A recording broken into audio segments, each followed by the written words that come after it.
Hello दोस्तों, welcome to exam under 95। मैं दीपक सैगल और उपस्थित हूँ। आज एनटीपीसी आज से स्टार्ट हो गया है। तो एनटीपीसी 28 दिसंबर यानी आज का फर्स्ट शिफ्ट का इसमें जीएस का पेपर है। तो सभी प्रश्न ऑथेंटिक है और एग्ज़ाम में पूछे गए हैं। वीडियो को पूरा देखिएगा और फास्ट एनालिसिस कर लीजिए। पूछा गया था प्रश्न, डीआरडीओ के प्रमुख कौन हैं? तो डीआरडीओ के प्रमुख है जी सतीश रेड्डी। जी सतीश रेड्डी डीआरडीओ के प्रमुख है। डीआरडीओ का फुल फॉर्म क्या होता है? डिफेंस रिसर्च डेवलपमेंट ऑर्गेनाइजेशन होता है। डिफेंस रिसर्च डेवलपमेंट ऑर्गेनाइजेशन होता है। और इसका स्थापना कब हुआ था? तो 1958 ईस्वी में हुआ था। क्योंकि आज वाले शिफ्ट में पूछा गया है, डीआरडीओ के प्रमुख पूछा गया है, तो अगले शिफ्ट में यानी कि कल पूछा जा सकता है, इसका स्थापना पूछा जा सकता है, फुल फॉर्म पूछा जा सकता है। तो डीआरडीओ का स्थापना कब हुआ था? 1958। अगला प्रश्न है, बंगाल विभाजन किसके समय वायसराय कौन था? तो बंगाल विभाजन के समय वायसराय कौन था? तो लॉर्ड कर्जन था। और बंगाल विभाजन कब हुआ था? 1905 ईस्वी में हुआ था बंगाल विभाजन। और गवर्नर जो यानी कि वायसराय उस समय में लॉर्ड कर्जन था। अगला प्रश्न है, भारत का पहला राष्ट्रीय उद्यान कौन सा है? भारत का पहला राष्ट्रीय उद्यान जिम कॉर्बेट नेशनल पार्क है, जो उत्तराखंड में स्थित है। उत्तराखंड में स्थित है जिम कॉर्बेट नेशनल पार्क। स्थापना कब हुआ था? 1935 में हुआ था। 1935 में। अगला क्वेश्चन है, सूरत किस नदी के किनारे स्थित है? तो सूरत स्थित है ताप्ती नदी के किनारे।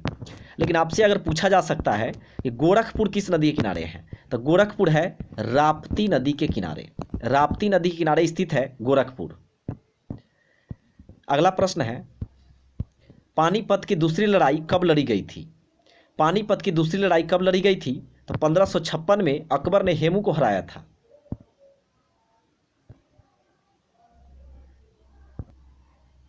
पानीपत की दूसरी लड़ाई जो हुई थी 1556 में अकबर ने हेमू को हराया था।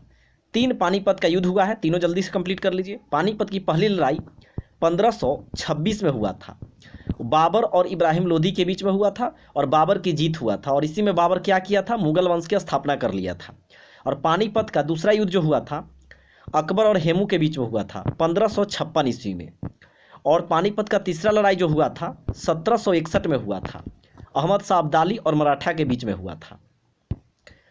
अगला प्रश्न है, कॉमनवेल्थ यूथ गेम्स कहाँ आयोजित किया गया है? 2020 का पूछा गया था। कॉमनवेल्थ यूथ गेम कहाँ आयोजित किया गया था? तो बेलफास्ट उत्तरी आयरलैंड में पूछा गया था। बेलफास्ट उत्तरी आयरलैंड में हुआ था कॉमनवेल्थ यानी कि राष्ट्रमंडल। कॉमनवेल्थ गेम्स की बात आएगी 1926 में स्थापना हुआ था। और पहला जो खेल खेला गया था ये 1930 में खेला गया था। वो कहाँ हुआ था? हैमिल्टन कनाडा में हुआ था। हैमिल्टन कनाडा में पहला राष्ट्रमंडल खेल खेला गया था। पर्यावरण दिवस में विषय क्या था इस बार का? तो प्रकृति के लिए समय। और पर्यावरण दिवस हम लोग मनाते हैं, विश्व पर्यावरण दिवस 5 जून को मनाते हैं। 5 जून को विश्व पर्यावरण दिवस मनाते हैं। प्रकृति के लिए समय इसका थीम था। गोबी रेगिस्तान कहाँ है? तो गोबी रेगिस्तान मंगोलिया और चीन में पड़ता है। गोबी रेगिस्तान कहाँ है? तो मंगोलिया और चीन में है। बैंक ऑफ बड़ौदा का विलय किस बैंक में कर दिया गया है? तो बैंक ऑफ बड़ौदा का विलय किया गया है बीओबी में, यानी देना बैंक, विजया बैंक और बीओबी में विलय हो गया बैंक ऑफ बड़ौदा का। देना बैंक, विजया बैंक और बैंक ऑफ बड़ौदा तीनों को एक साथ विलय कर दिया गया है। यूएस ओपन 2020 का पुरुष का खिताब किसने जीता है? यूएस ओपन 2020 का पुरुष का खिताब किसने जीता है? डोमिनिक थीम जीता है। डोमिनिक थीम यूएस ओपन 2020 पुरुष खिताब जीते हैं। दूरी की इकाई क्या है? तो मीटर दूरी का इकाई है। अगर आपसे पार्सेक पूछा जा सकता है तो पार्सेक भी खगोलीय दूरी का यूनिट है, मात्रक है। सीजेआई कौन है? कोर्ट जस्टिस ऑफ इंडिया, यानी भारत के सुप्रीम कोर्ट के मुख्य न्यायाधीश कौन है? तो शरत अरविंद बोबडे है। जो शरत अरविंद बोबडे अभी सीजेआई है, भारत के मुख्य न्यायाधीश हैं। भारत में उच्च न्यायालय की संख्या कितनी है अगर पूछा जाए? तो भारत में उच्च न्यायालय 25 गो है। भारत में उच्च न्यायालय 25 गो है और एक जो है सुप्रीम कोर्ट है भारत में, जो दिल्ली में है सुप्रीम कोर्ट। एक और प्रश्न आपसे पूछा जा सकता है कि सुप्रीम कोर्ट की अगर बात करें तो उसमें न्यायाधीश और मुख्य न्यायाधीश मिला के कितने होते हैं। तो पहले जो थे तो 1+30 होते थे, यानी 1 मुख्य न्यायाधीश और 30 अन्य न्यायाधीश होते थे। लेकिन अब ये डाटा बढ़ गया है, अब है 1+33, यानी 33 गो न्यायाधीश है और 1 गो मुख्य न्यायाधीश है, जो कि कौन है, शरत अरविंद बोबडे है। पृथ्वी का घनत्व कितना है, तो 5.51 ग्राम पर सेंटीमीटर क्यूब है। 5.51 ग्राम पर सेंटीमीटर क्यूब पृथ्वी का घनत्व है। चांद का घनत्व कितना है, 3.34 ग्राम पर सेंटीमीटर क्यूब है। 3.34 ग्राम पर सेंटीमीटर क्यूब चांद का घनत्व है। अगला प्रश्न है, सैडल पीक या सैडल हिल कहाँ स्थित है। तो सैडल पीक अंडमान निकोबार द्वीप समूह में है, जो कि 830 मीटर ऊंचा है। सैडल पीक अंडमान निकोबार द्वीप समूह में है। और यहाँ की सोम्पेंस जनजाति भी चर्चित है, बहुत बार एग्जाम में पूछा गया है। जारवा और सोम्पेंस जनजाति कहाँ का है, तो अंडमान निकोबार का है। चेचक होने के कारण क्या कारण है, चेचक होने का कारण क्या है, तो वायरस से होता है। कौन सा वायरस, वेरियोला वायरस के कारण चेचक बीमारी होता है। 17 नंबर प्रश्न पूछा गया था, पदार्थ के परिमाण का मात्रक क्या है। तो पदार्थ को जो मापा जाता है, कोई भी पदार्थ को, मैटर को, तो मोल में मापा जाता है, मोल में। कंप्यूटर का मस्तिष्क क्या है, तो सीपीयू है, और सीपीयू का full form central processing unit है, सेंट्रल प्रोसेसिंग यूनिट। अगला प्रश्न है, स्वराज मेरा जन्मसिद्ध अधिकार है और इसे मैं लेकर रहूंगा, किसने कहा था, तो बाल गंगाधर तिलक कहे थे। स्वराज मेरा जन्मसिद्ध अधिकार है और इसे लेकर रहेंगे, उन्होंने 1916 में ये बात को कहे थे, 1916 में। चंद्रयान 2 कब लॉन्च किया गया था, तो यहाँ से प्रश्न बनेंगे, चंद्रयान 2 कब लॉन्च किया गया था। तो चंद्रयान 2, ये प्रश्न आया हुआ था आज के शिफ्ट में, 22 जुलाई 2019 को, 22 जुलाई 2019 को चंद्रयान 2 लॉन्च किया गया था। लेकिन चंद्रयान 1 नहीं पूछा गया है, तो आगे के लिए तैयार रहिएगा। चंद्रयान फर्स्ट कब पूछा जाएगा, तो 2008, चंद्रयान फर्स्ट जो है कब लॉन्च किया गया था, 2008 में किया गया था। चंद्रयान फर्स्ट लॉन्च किया गया था 2008 में, चंद्रयान 2 हो जाएगा 22 जुलाई 2019 को लॉन्च किया गया था। अब पूछा जा सकता है आपसे एक और प्रश्न, चंद्रयान 3 कब लॉन्च करेगा, तो याद रखिएगा मार्च 2021 में, मार्च 2021 में चंद्रयान 3 लॉन्च करने की प्लानिंग चल रही है।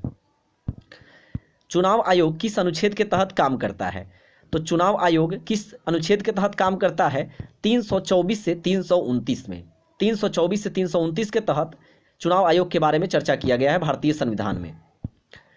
जब आप चंद्रमा पर जाते हैं तो मास पर क्या प्रभाव पड़ेगा, तो कोई प्रभाव नहीं पड़ेगा, मास हर जगह समान होता है, मास हर जगह समान होता है, सिर्फ आपका भार बदल जाएगा।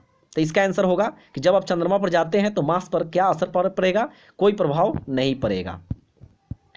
अंतर्राष्ट्रीय मातृ दिवस कब मनाया जाता है, तो 22 अप्रैल को मनाया जाता है, 22 अप्रैल को। राजतरंगिणी के लेखक कौन है, राजतरंगिणी के लेखक कलहन है, और इसमें जम्मू कश्मीर के इतिहास के बारे में चर्चा किया गया है, जम्मू कश्मीर के इतिहास के बारे में राजतरंगिणी के लेखक कलहन है। अगला प्रश्न है, यदि पृथ्वी पर आपका वजन 60 kg है तब चंद्रमा पर आपका वजन क्या हो जाएगा, तो चंद्रमा पर भार जो होता है मूल वजन का 10 किलो, यानी कि 1/6 होता है, 1/6 होता है भार, पृथ्वी के भार का चंद्रमा पर 1/6 होता है, यानी कि 60 kg का वजन है और आप चंद्रमा पर ले जाएंगे तो ये 10 किलो का हो जाएगा, 1/6।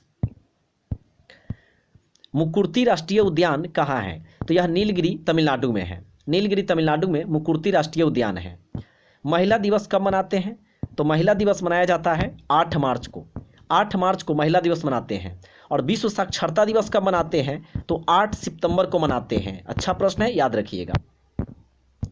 ओजोन दिवस कब मनाते हैं, तो ओजोन दिवस मनाते हैं 16 सितंबर को, 16 सितंबर को ओजोन दिवस मनाते हैं। और भारत सरकार के द्वारा राष्ट्रीय पोषण माह किसको घोषित किया गया है, कौन से महीने को, तो राष्ट्रीय पोषण माह घोषित किया गया है सितंबर महीने को ही किया गया है। काफ़ी इंपॉर्टेंट प्रश्न है, इसको ध्यान में रखिएगा।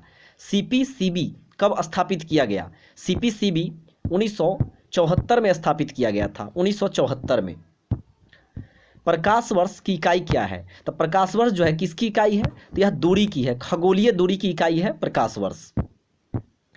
आखिरी प्रश्न है, ज्ञानपीठ पुरस्कार 2019 से किसे सम्मानित किया गया है, तो ज्ञानपीठ पुरस्कार 2019 से सम्मानित किया गया है अकीतम अच्युतन नंबूथिरी को, जो मलयालम लेखक हैं। अकीतम अच्युतन नंबूथिरी को मिला है मलयालम के लिए ज्ञानपीठ पुरस्कार 2019 से सम्मानित किया गया है। तो फ्रेंड्स, यहीं पे वीडियो समाप्त होता है।